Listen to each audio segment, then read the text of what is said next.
നമസ്കാരം. മലയാളി വാർത്ത ഇൻസൈഡിലേക്ക് സ്വാഗതം. കണക്കുകൂട്ടി കളമറിഞ്ഞ് കളിച്ചവനാണ് CJ റോയി. എന്നാൽ തൻ്റെ കണക്കുകൂട്ടലുകൾ പിഴച്ചത് UAE-യിൽ വെച്ച്.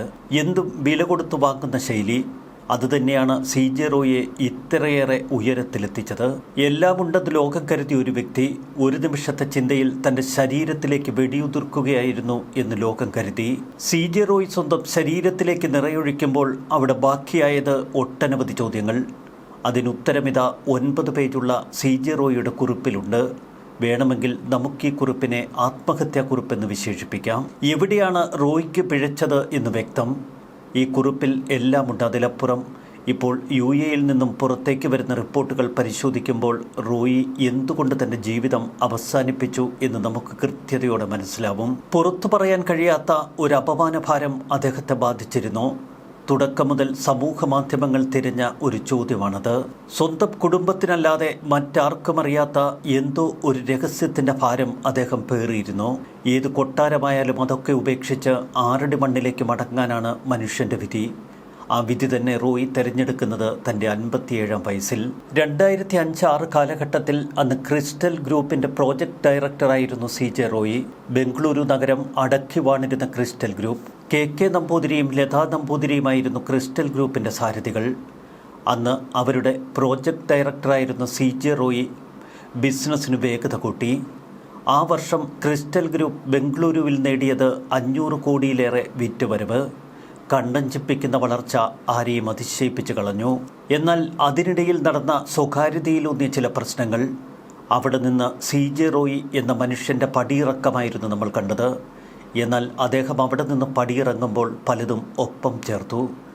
അന്ന് ക്രിസ്റ്റൽ ഗ്രൂപ്പിലെ ഏറ്റവും മിടുമിടുക്കരായ 35 ജീവനക്കാരെ ഒപ്പം ചേർത്തുകൊണ്ട് CJ റോയി ആ പടിയിറങ്ങി. ക്രിസ്റ്റൽ ഗ്രൂപ്പും CJ റോയിയും ചേർന്ന് സർജാപൂരിൽ അഡ്വാൻസ് കൊടുത്ത 300 ഏക്കറോളം സ്ഥലം. ആ സ്ഥലം തനിക്ക് വേണമെന്ന് CJ റോയി എന്ന് വാശി പിടിച്ചു. ഒടുവിൽ നമ്പൂതിരി വഴങ്ങി. ഇനിയും എഴുതിയെടുത്തിട്ടില്ലാത്ത എഗ്രിമെൻറ്റിൽ മാത്രം മുടക്കിയിട്ട 100 കണക്കിന് ഏക്കർ ഭൂമി അങ്ങനെ CJ റോയിയുടെ അധീനതയിൽ വരുന്നു. പിന്നീട് ബംഗളൂരു നഗരത്തിൽ റോയിയുടെ അശ്വമേധമാണ് നമ്മൾ കണ്ടത്. ബംഗളൂരുവിൽ ധാരാളം മലയാളികളുണ്ട്. അവരുടെ വിശ്വാസ്യത പിടിച്ചുപറ്റുകയാണ് അവിടെ ഫ്ലാറ്റുകളും വില്ലകളുമൊക്കെ വിൽക്കണമെങ്കിൽ ഏറ്റവും അടിസ്ഥാന കാര്യമെന്ന് റോയി തിരിച്ചറിഞ്ഞു. അതിൻ്റെ തുടർച്ചയായിരുന്നു മലയാള മാധ്യമങ്ങളിൽ വലിയ തോതിലുള്ള പരസ്യം. ഒപ്പം ഐഡിയ സ്റ്റാർ സിംഗർ പോലെയുള്ള പരിപാടികളിൽ വിജയികളാകുന്നവർക്ക് ഒരു ഫ്ലാറ്റ് എന്ന വാഗ്ദാനം മലയാളികളുടെ വിശ്വാസ്യത കവർന്നെടുത്തു. തുടർന്ന് റോയി നടത്തിയത് സമാനതകളില്ലാത്ത ബിസിനസ് കുതിപ്പ്. തൻ്റെ ആദ്യ പ്രോജക്റ്റുകളിൽ 100-ലധികം ഫ്ലാറ്റുകൾ വിറ്റഴിച്ചുകൊണ്ട് റോയി തൻ്റെ വിജയത്തിന് തുടക്കമിട്ടു. സർജാപൂരിലും ഹോസ്കോട്ടിലുമൊക്കെ ധാരാളം ഭൂമി പിടിച്ചെടുത്തുകൊണ്ട് റോയി റിയൽ എസ്റ്റേറ്റ് ദാതയായി വളരുകയായിരുന്നു. സമാനമായ ചില കണക്കുകൂട്ടലുകളോടെ 2023-ൻ്റെ ഒടുവിൽ CJ റോയി ദുബായിൽ ചുവടുറപ്പിച്ചു. പൂർണ്ണമായി നിയമപരമല്ലാത്ത സാമ്പത്തിക ഇടപാടുകൾ തടയാനും അന്വേഷിക്കാനുമുള്ള ഒരു ഇന്ത്യ-UAE കരാർ അടുത്ത കാലത്ത് ഒപ്പിട്ടിരുന്നു. ഇത് റിയൽ എസ്റ്റേറ്റ് മേഖലയിലടക്കം പല സംരംഭകരെയും പ്രതിസന്ധിയിലാഴ്ത്തി. ബംഗളൂരുവിൽ നിന്ന് CJ റോയി വിറ്റഴിച്ച നിരവധി ഭൂസ്വത്തുകൾ.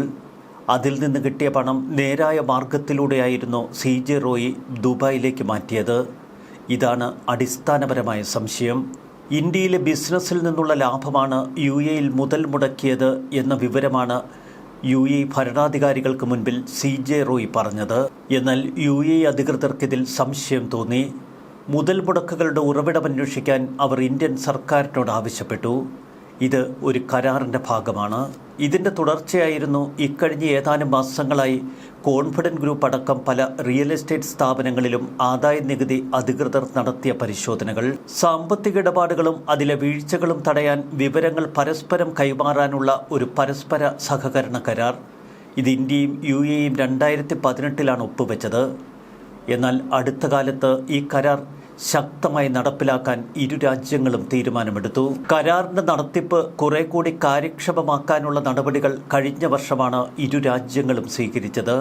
UAE അവരുടെ ആൻറ്റി മണി ലോണ്ടറിംഗ് നിയമം 2025-ൽ 10-ാം നമ്പർ ഫെഡറൽ ഡിക്രി വഴി കർശനമാക്കി. ഇന്ത്യയിൽ നിന്നൊരു വ്യക്തിയോ സ്ഥാപനമോ UAE-യിൽ മുതൽ മുടക്കുന്ന പണം നിയമപ്രകാരമുള്ളതല്ലെന്ന് സംശയം തോന്നിയാൽ അതിൻ്റെ ഉറവിടത്തെക്കുറിച്ച് അന്വേഷിക്കാൻ അവർക്ക് കരാർ പ്രകാരം ഇന്ത്യയുടെ സഹകരണം തേടാം. ഇത്തരമൊരാവശ്യം UAE അധികൃതർ ഇന്ത്യൻ അധികൃതർക്ക് മുന്നിൽ വച്ചാൽ ആദായനികുതി, പോലീസ് തുടങ്ങി എല്ലാ നിയമ സംവിധാനങ്ങളും ഉപയോഗിച്ച് കർശന പരിശോധന നടത്തി അതിൻ്റെ റിപ്പോർട്ട് UAE അധികൃതർക്ക് നൽകണം. ഏതെങ്കിലും തലങ്ങളിൽ ഇന്ത്യൻ സർക്കാരിന് വ്യക്തികളോ സ്ഥാപനങ്ങളോ ആയി ബന്ധപ്പെട്ട എന്തെങ്കിലും സംശയങ്ങളുണ്ടായാൽ ഈ കരാർ പ്രകാരം UAE ഇത്തരം സേവനങ്ങൾ ലഭ്യമാക്കണം. അന്വേഷണത്തിൽ കണ്ടെത്തുന്ന വിവരങ്ങൾ അതീവ രഹസ്യമായി വേണം ഓരോ രാജ്യവും കൈകാര്യം ചെയ്യേണ്ടത്. ചുരുക്കത്തിൽ ഇന്ത്യയിൽ ഒരു റിക്കവറി നടത്തണമെങ്കിൽ UAEക്ക് സാധിക്കും. തിരികെ UAEയിൽ റിക്കവറിക്ക് ഇന്ത്യക്കും കഴിയും. CJ റോയിയുടെ സ്ഥാപനങ്ങളിൽ ഇക്കഴിഞ്ഞ കുറച്ചു മാസങ്ങളായി നടക്കുന്ന പരിശോധന UAE അധികൃതരുടെ ആവശ്യപ്രകാരമാണ് എന്ന് വ്യക്തം. UAEയിൽ കോൺഫിഡൻറ്റ് ഗ്രൂപ്പ് ഈ അടുത്ത കാലത്ത് വലിയ നിർമ്മാണ പ്രവർത്തനങ്ങൾക്ക് തുടക്കമിട്ടിരുന്നു. ബംഗളൂരുവിൽ CJ റോയി നടത്തിയ അതേ പരീക്ഷണമാണ് ഇപ്പോൾ UAEയിൽ റോയി തുടക്കമിട്ടതും. എന്നാൽ അവിടെ പൂർണ്ണമായി CJ റോയിക്ക് ചുവട് പിഴച്ചു. ഒരു വർഷം മുൻപ് നിരവധി സെലിബ്രിറ്റികളെ, പ്രത്യേകിച്ച് സിനിമ നടീനടന്മാരെയും മറ്റ് ഉന്നത വ്യക്തിത്വങ്ങളെയുമൊക്കെ UAEയിൽ എത്തിച്ച് ഒരു വിപുലമായ പാർട്ടി CJ റോയി സംഘടിപ്പിച്ചിരുന്നു. പിന്നീട് ഇവരിലൂടെ പല മടങ്ങ് കോടികൾ UAEയിലേക്ക് ഒഴുക്കി എന്നാണ് പുറത്തേക്ക് വരുന്ന വിവരങ്ങൾ. ബംഗളൂരു റിയൽ എസ്റ്റേറ്റ് മേഖലയിൽ മുഖ്യമായി ഒഴുകുന്നത് ബ്ലാക്ക് മണി തന്നെയാണ്. ഈ പണം ഹവാല ഇടപാടുകളിലൂടെ UAEയിൽ എത്തിച്ചതിന് പിന്നിൽ CJ റോയിക്ക് എത്രമാത്രം പങ്കുണ്ട്? UAEയിലേക്ക് CJ റോയ് കടന്നു വന്നതോടെ UAEയിലെ റിയൽ എസ്റ്റേറ്റ് ഭീമന്മാർ ഇക്കാര്യത്തിൽ വലിയ ശ്രദ്ധ പതിപ്പിച്ചു. വലിയ തോതിൽ പണം UAEയിലേക്ക് കൊണ്ടുവരുന്ന കോൺഫിഡൻറ്റ് ഗ്രൂപ്പിനെ കുറിച്ചുള്ള ചില സംശയങ്ങൾ അവർ അധികൃതർക്ക് മുന്നിൽ വെച്ചു. തുടർന്നായിരുന്നു UAE അധികൃതർക്ക് ഇക്കാര്യങ്ങളിൽ വലിയ സംശയം ജനിച്ചത്. തുടർന്ന് ഇന്ത്യൻ സർക്കാരുമായി അവർ ബന്ധപ്പെട്ടു. ഇവിടെയാണ് CJ റോയിക്ക് ചുവട് പിഴച്ചത്. ആദായനികുതി വകുപ്പിനപ്പുറം ഫെറ നിയമലംഘനം ഉൾപ്പെടെയുള്ളവ തന്നെ ബാധിക്കുമോ എന്ന് അദ്ദേഹം ഭയന്നു. ഇന്ത്യൻ റിയൽ എസ്റ്റേറ്റ് മേഖലയിൽ അത്ഭുതങ്ങൾ മാത്രം വിരിയിച്ച CJ റോയിയെ സംബന്ധിച്ച് മറ്റൊരു അപമാനം താങ്ങാൻ കഴിയില്ല. അതുകൊണ്ട് തന്നെ അതിനേക്കാൾ ഭേദം മരണം തന്നെയാണ് എന്ന് അദ്ദേഹം ഉറപ്പിച്ചു. ഇതിനിടയിലാണ് റോയിയുടെ ഡയറി പോലീസ് കണ്ടെടുക്കുന്നത്. ഈ ഡയറിയിലെ 9 പേജുകളിൽ അദ്ദേഹം മരണം സൂചിപ്പിക്കുന്നു. ആത്മഹത്യാക്കുറിപ്പിന് സമാനമായ വിവരങ്ങളാണ് ഡയറിയിൽ കുറിച്ചിട്ടിരിക്കുന്നത്. തൻ്റെ കുടുംബത്തിന് എല്ലാ കാര്യങ്ങളും അറിയാം എന്ന് റോയി പറയുന്നു. കുടുംബത്തോട് താൻ ക്ഷമ ചോദിക്കുന്നു. വിദേശ സംരംഭങ്ങളിൽ തിരിച്ചടി നേരിട്ടു എന്ന് അദ്ദേഹം ഈ ഡയറിയിൽ കുറിച്ചിട്ടു. താൻ പണം നൽകാനുള്ളവരുടെ വിവരങ്ങളും കമ്പനിയെ എങ്ങനെ നയിക്കണമെന്നുമൊക്കെ ഈ ഡയറി കുറിപ്പിൽ അദ്ദേഹം കൃത്യമായി വിവരിക്കുന്നു. CJ റോയി ആത്മഹത്യ ചെയ്യാൻ നേരത്തെ തന്നെ തീരുമാനമെടുത്തിരുന്നു എന്ന് വ്യക്തമാക്കുന്നതാണ് ഈ കുറിപ്പുകൾ. റോയിയുടെ ഡയറിയിൽ നിന്ന് വ്യക്തിപരമായ ചില പ്രശ്നങ്ങൾ അദ്ദേഹം നേരിട്ടിരുന്നു എന്നതിൻ്റെ സൂചനകളും ലഭിച്ചു. ജനുവരി 31 സഹോദരനെ വിളിച്ചത് ജീവനൊടുക്കാൻ തീരുമാനിച്ച ശേഷമാണ് എന്ന സൂചനയുണ്ട്. ജീവനൊടുക്കാൻ തൻ്റെ ക്യാബിനിലേക്ക് കടന്നു പോകുമ്പോൾ ഒപ്പമുണ്ടായിരുന്ന MD TJ ജോസഫിനോട് അദ്ദേഹം പറഞ്ഞത് അമ്മയെ ഒന്ന് ഫോണിൽ വിളിക്കണമെന്ന്. കേരളത്തിൻ്റെ മുഖ്യമന്ത്രി പിണറായി വിജയൻ കേന്ദ്ര ധനകാര്യമന്ത്രി നിർമ്മല സീതാരാമന് അടിയന്തരമായൊരു കത്തയച്ചു. ആ കത്തിൽ നിർണായകമായൊരു ചോദ്യമുണ്ട്. ആദായനികുതി ഉദ്യോഗസ്ഥരുടെ നിയന്ത്രണത്തിലായിരിക്കേണ്ട ഒരു സ്ഥലത്ത് വെച്ച് ഒരാൾക്കെങ്ങനെ സ്വയം തോക്കെടുത്ത് വെടിയുതിർക്കാൻ സാധിക്കുന്നു?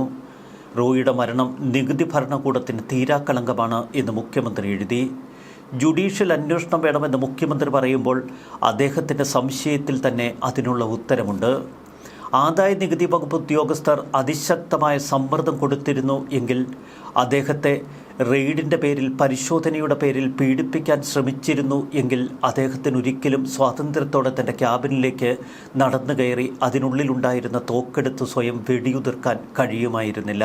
ജനുവരി 31 തൻ്റെ സഹോദരനെ ഫോണിൽ വിളിച്ചത് മരണവഴി ഉറപ്പിച്ചതിന് ശേഷം. ആദായനികുതി വകുപ്പ് ചോദ്യം ചെയ്യുന്നതിന് മുൻപേ തൻ്റെ ജീവിതം അവസാനിപ്പിക്കാൻ CJ റോയ് തീരുമാനിച്ചിരുന്നു.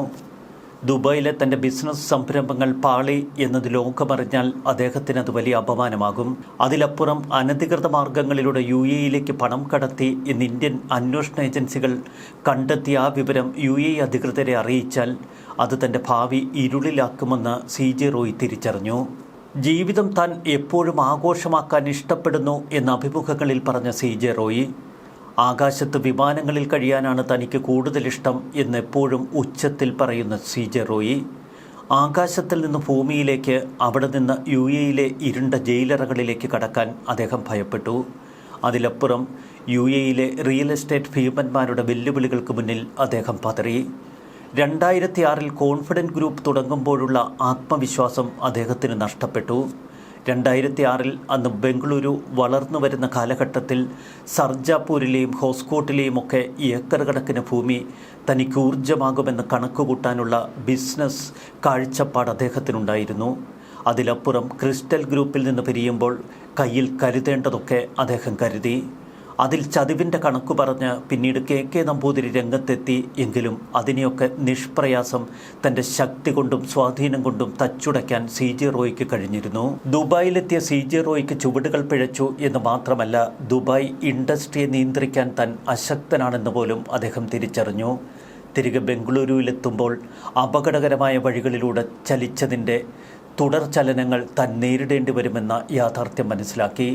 എന്തിനേറെ, സ്ലോവേക്കിയയിൽ നിന്ന് വില കൊടുത്തു വാങ്ങിയ ആ ഹോണററി കോൺസുൽ ജനറൽ പട്ടം പോലും അപകടത്തിലേക്കാണ് തന്നെ കൊണ്ടുചെന്ന് വിടുന്നത് എന്ന് CJ റോയിക്ക് മനസ്സിലായി. നിലവിലുള്ള എല്ലാ പ്രോജക്റ്റുകളും മുൻ നിശ്ചയിച്ച പ്രകാരം തന്നെ പൂർത്തിയാക്കണമെന്ന് തൻ്റെ ഡയറിക്കുറിപ്പിൽ CJ റോയി പറയുന്നു.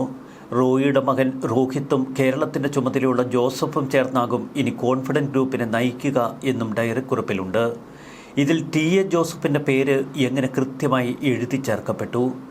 മരണസമയത്തും അദ്ദേഹത്തിന് ചുറ്റും നിഴൽ പോലെ നിന്നിരുന്നത് ഇതേ TA ജോസഫ് തന്നെ. റോയിയുടെ ഡയറിക്കുറിപ്പുകളിൽ ബിസിനസ് തകർച്ചയെക്കുറിച്ചുള്ള നിർണായക വിവരങ്ങൾ ഉൾക്കൊള്ളിച്ചിട്ടുണ്ട് എന്നാണ് പുറത്തുവരുന്ന സൂചന. 9 പേജുകളിലായി എഴുതിയിരിക്കുന്നത് തൻ്റെ ജീവിതമാണ്. ദുബായിലെ ബിസിനസ് പരാജയത്തെ തുടർന്ന് ഏറെ മാനസിക വിഷമത്തിലായിരുന്നു CJ റോയി. 2006 മുതൽ വിജയത്തിൻ്റെ പടവുകൾ മാത്രം കയറിയ CJ റോയിയെ സംബന്ധിച്ച് ആ പരാജയം അപമാനത്തിൻ്റെ ഭാരമുള്ളതാണ് എന്ന് അദ്ദേഹം കണക്കുകൂട്ടി.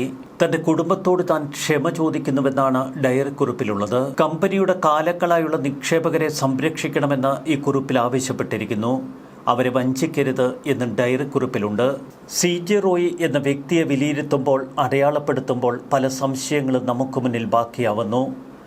നന്മമരമെന്ന് കൊട്ടിഘോഷിക്കപ്പെട്ട CJ റോയിയുടെ ഇരുണ്ട ലോകവും നമുക്ക് ചർച്ച ചെയ്യേണ്ടി വരുന്നത് ഏറെ ദുഃഖകരമാണ്. പ്രത്യേകിച്ച് ബംഗളൂരു നഗരത്തിൽ റിയൽ എസ്റ്റേറ്റ് മാഫിയ അടക്കിവാണ് അദ്ദേഹം വിജയത്തിലേക്ക് കുതിച്ചപ്പോൾ പിന്നിട്ട വഴികളിൽ പല ചതികളും ഒളിച്ചിരിപ്പുണ്ടായിരുന്നു എന്ന് നമ്മൾ തിരിച്ചറിയുന്നു. വിശദീകരിക്കാനോ മറുപടി നൽകാനോ ഇന്ന് CJ റോയി ജീവിച്ചിരിക്കുന്നില്ല. അതുകൊണ്ട് തന്നെ ആരോപണങ്ങൾക്കപ്പുറം ഇരുണ്ട ഓർമ്മപ്പെടുത്തലായി പലതും അവിടെ അവശേഷിക്കട്ടെ. റോയി അടയാളപ്പെടുത്തിയിട്ട് പോയ ആ നന്മ, നല്ല കാര്യങ്ങൾ, മറ്റുള്ളവർക്ക് സ്നേഹത്തിൻ്റെയും സേവനത്തിൻ്റെയും അടയാളപ്പെടുത്തലുകളായി അദ്ദേഹം നടത്തിയ ജീവകാരുണ്യ പ്രവർത്തനങ്ങൾ, അതൊക്കെ ചർച്ച ചെയ്യട്ടെ. അതിലപ്പുറം ഇരുണ്ട ഇന്നലകൾ നമുക്ക് മറക്കാം. ഒപ്പം റോയി എന്ന മനുഷ്യൻ മരിക്കുമ്പോൾ മറ്റു ചിലത് കൂടി നമ്മൾ കാണേണ്ടിയിരിക്കുന്നു. ജെറി പൂവക്കാല തൻ്റെ ഫേസ്ബുക്ക് കുറിപ്പിൽ എഴുതിയ ചില വാക്കുകൾ: കൊട്ടാരമായാലും വിട്ടേ മതിയാവൂ എന്ന സത്യം നാം പലപ്പോഴും മറന്നുപോകുന്നു. നമ്മൾ വെട്ടിപ്പിടിക്കുന്നതെല്ലാം വെറും മായയാണ്. ഈ ലോകത്തിലെ ഒന്നിനും മനുഷ്യന് ശാശ്വതമായ സമാധാനം നൽകാൻ കഴിയില്ല. അത് കുന്നുകൂടിയ സമ്പത്തായാലും കഠിനമായ ദാരിദ്ര്യമായാലും യഥാർത്ഥ ഭാഗ്യമെന്നത് ഭൗതികമായ നേട്ടങ്ങളിലല്ല.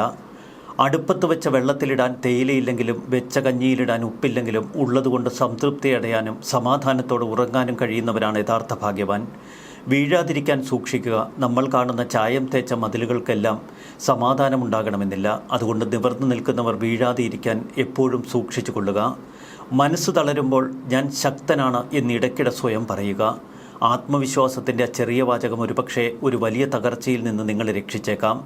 ഓർക്കുക, ജീവിതം അവസാനിപ്പിക്കാനുള്ളതല്ല, പൊരുതി ജയിക്കാനുള്ളതാണ്. ജീവിതം പൊരുതി ജയിക്കാനുള്ളതാണ് എന്ന് കൃത്യമായി തിരിച്ചറിഞ്ഞ CJ റോയിക്ക് പോലും ഒടുവിൽ ചുവടുകൾ പിഴച്ചു. അദ്ദേഹത്തിൻ്റെ ചുവടുകൾ പിഴച്ചതിന് കാരണം അദ്ദേഹത്തിൻ്റെ ഇന്നലകൾ തന്നെയാണ് എന്ന യാഥാർത്ഥ്യം നമുക്ക് വിസ്മരിക്കാൻ കഴിയില്ല. ന്യൂസ് ഡെസ്ക്, മലയാളി വാർത്ത, ഇൻസൈഡ്.